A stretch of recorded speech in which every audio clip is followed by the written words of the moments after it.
On History Makers, we're focused on the figures behind the history books, and though they weren't the ones ruling the kingdoms or technically doing anything, their storytelling ends up having the heftiest influence on how we interact with the past. Granted, some of them wouldn't call themselves historians, and a couple didn't even write books. Well, today we're gonna follow this edge case to its logical conclusion by discussing a guy who isn't even slightly a historian, and as a matter of fact, did not write anything. At all. And just to put the icing on the challenge mode cake, our sources for this boyo tally up to a big fat zilch.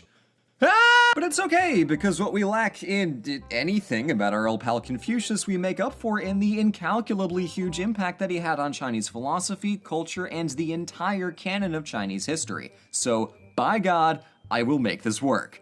Now, let's do some history. To understand why this Confucius guy is so difficult to pin down, let's zoom out and talk about why China in general is so hard to pin down, because it oscillates wildly between shattering apart and reassembling itself. And Confucius lived right in the middle of one of these episodes. After the Zhou dynasty collapsed in the 8th century BC, China split into dozens of tiny states, and joke's on China, because at this point they don't even realize this is going to be a trend. Anyway, some states built up armies to steamroll each other, and some just tried to keep their heads down and avoid the aforementioned pain train. During this spring and autumn period, which gets its name from a history book written about it, daily life was deeply stressful and uncertain, and good governance was in dubious supply. Gee, I wonder what that feels like. So when every year had even odds of your kingdom getting stomped, it paid to be strategic, and that meant having good advisors, so the spring and autumn period was a great time to be in the philosophy business. See, when the Zhou dynasty shattered into tiny shards of geopolitical glass, all these new kingdoms needed to set up their own governments, so all of the freshly unemployed Zhou bureaucrats went out to get them jobs and teach their skills to any paying students. Over the centuries, these legions of mercenary philosophers developed an array of informal schools that specialized in one of multiple different topics. These 100 schools of thought fit on a sliding scale between the most spiritual and the most practical, with ethical philosophy, where Confucius operates, being somewhere in the middle. We've got okay documentation on roughly a dozen of these, but for reasons including and not limited to arson, a lot of our sources and all the scholars conspicuously stopped existing after the Qin unification. So, although Chinese history is famous for keeping star charts that can pinpoint events down to the year, we're left with painfully few primary sources about the 100 schools or the works that they produced. What we do have on Confucius comes from his disciples, all of whom were writing after his death, and none of whom can actually seem to agree on the details of his life. And that's what really hurts me as a historian, because with someone like Lao Tzu, who wrote the Tao Te Ching, we're entirely in the dark, so we can treat him as a purely legendary figure, and it's honestly fine. While for Confucius, we've got bucket loads about his disciples, and we're so close to knowing a lot about the man himself, but yeah.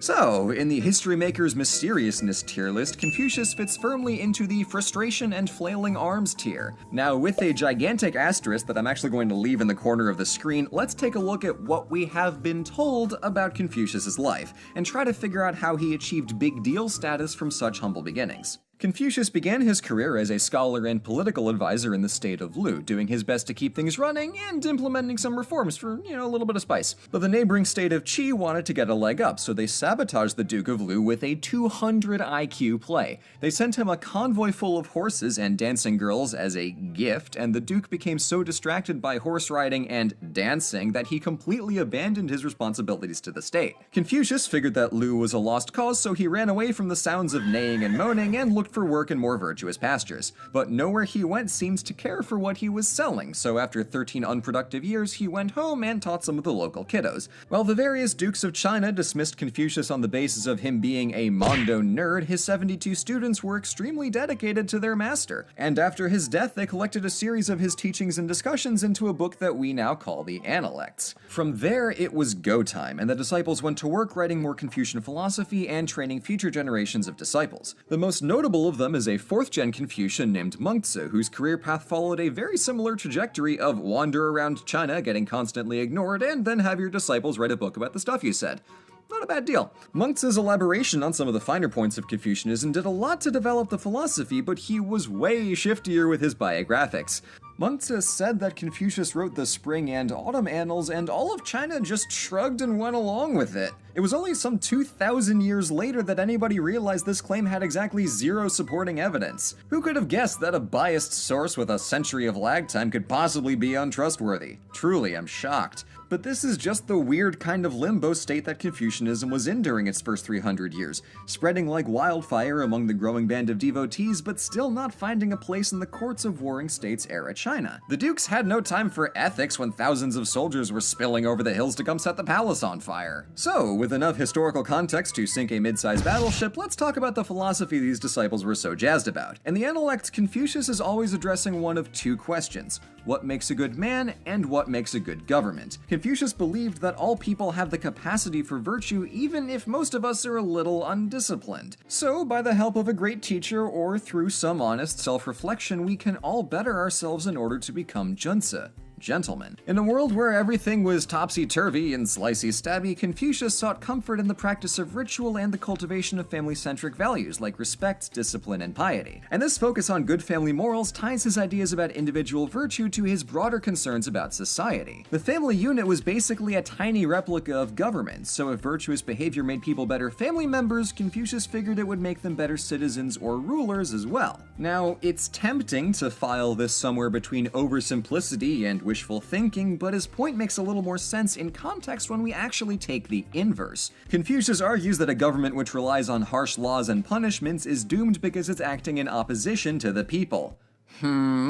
Whereas a government drinking that good morals juice is more likely to earn and maintain the divine thumbs up known as the mandate of heaven. And this very idea explains how Confucianism would come to be so omnipresent in Chinese culture. So at the end of the Warring States period, the Qin Kingdom pulled off the ultimate dynasty implosion speedrun by unifying all of China and then collapsing a brisk 15 years later. This partly owes to Qin brutality and a pesky habit of setting scholars and their books on fire, which explains why the 100 schools of thought came to a near crashing halt after unification. Following them came the Han Dynasty, which at first acted much like their predecessors, cozying up with the legalist philosophy and giving other groups like Confucians the cold shoulder. To be more precise and slightly more juvenile, Emperor Gaozi had a habit of de-hatting any visiting Confucians so that he could pee in their hats. Even at the age of 50, the emperor was a 5-year-old.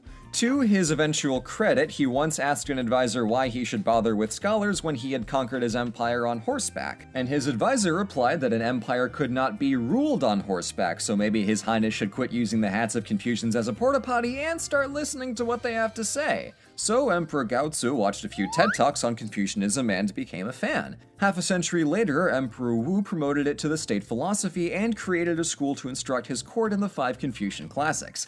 This became the philosophical and political backbone of the Han Dynasty and the primary focus of Chinese scholarship. And so, Confucianism in its various forms remained a fixture of Chinese culture for the next 2,000 years. One effect of the all-Confucius all-the-time syllabus was in the writing of history, where court historian Sima Qian developed his Shiji from the model of the Spring and Autumn Annals, which, again, everyone just kinda assumed Confucius wrote. In any case, this mode of history saw kingdoms as reliant on heaven's mandate to rule, and that required virtuous governance, which, in Sima Qian's eyes, meant being Confucian. So, in effect, the fortunes of a state all came down to how Confucian the emperor was being that day. I'm not gonna dig through all the retroactive justifications and circular logic that all this entails, but for our purposes, Sima Qian becoming the model for subsequent Chinese historians reflects how Confucian thought became ingrained within the way China told its history. So where does that leave us? Well, Confucius is an object lesson in working with incomplete information and puzzling out an understanding from sparse and problematic records. But we're not quite as out in the wind as I first made it seem. True, we're blind to his backstory, but as far as Chinese culture is concerned, the most important thing Confucius did was teach, and that naturally manifests through his disciples rather than himself. Whoever Kong Chou might have been in person is secondary to his legacy as Master Confucius.